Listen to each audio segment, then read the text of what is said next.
एसएसबीआर portal रे इभाल्युएटर माने किभଳି भाबरे इभाल्युएशन करिवे देखंतु आमे प्रथम एसएसबीआर वेबसाइट की जिवा सेटा जो इभाल्युएटर अछि ता ऊपर क्लिक करिवा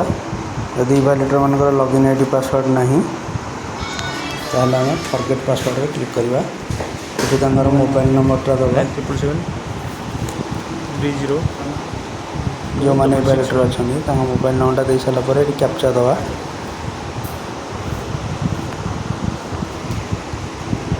कैप्चा देगी सेंड ओटीपी गले एठी ओटीपी दबा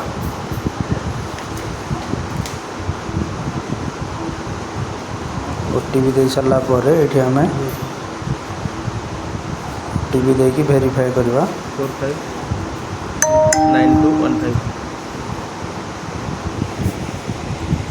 वेरीफाई कर साला पर एठी हमें निजर पासवर्ड सेट करिया फोन पासवर्ड देकी हमें पासवर्ड सेट कर दिया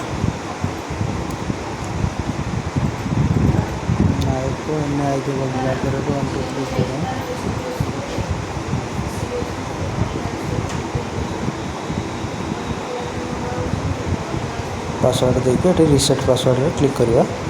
बर्तमान पासवर्ड सेट हो गला बर्तमान ए जगह आम यूजर आईडी दबा तलक पासवर्ड जोटा सेट कले पासवर्ड देकी कैप्चा देकी ताको ओपन करिया साइट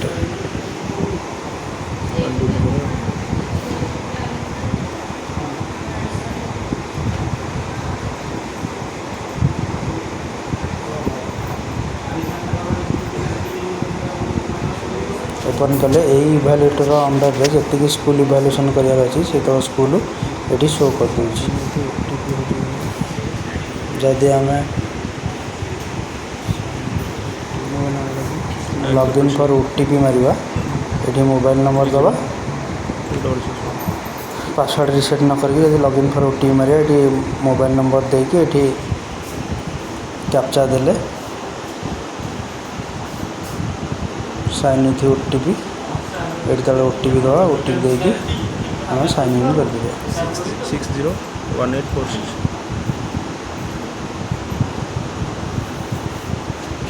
यही इभाल्युएटर अंडर रे तो स्कूल हमर शो करपटे जो बामपटे स्टार्ट अच्छी स्टार्ट रे क्लिक करवा मझीपड़ा हरिपुर कदपड़ा स्टार्ट रे क्लिक करवा एरा अपडेट रेस्पॉन्स स्कूल जो रेस्पॉन्स देछंती तको अपडेट जदी करवा एटी चेंज करके जो अपडेट माइले अपडेट हो ए बढ़िया पर सब जगह रेस्पॉन्स देखिए एसएसबीआर जति क्वेश्चन थिला से माने अप्लाई करछन सब जगह रे अपन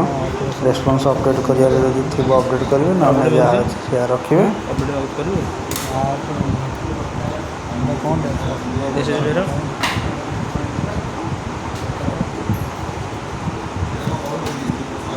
फोटो जदि किसी अपलोड करियार अछि अपलोड करियो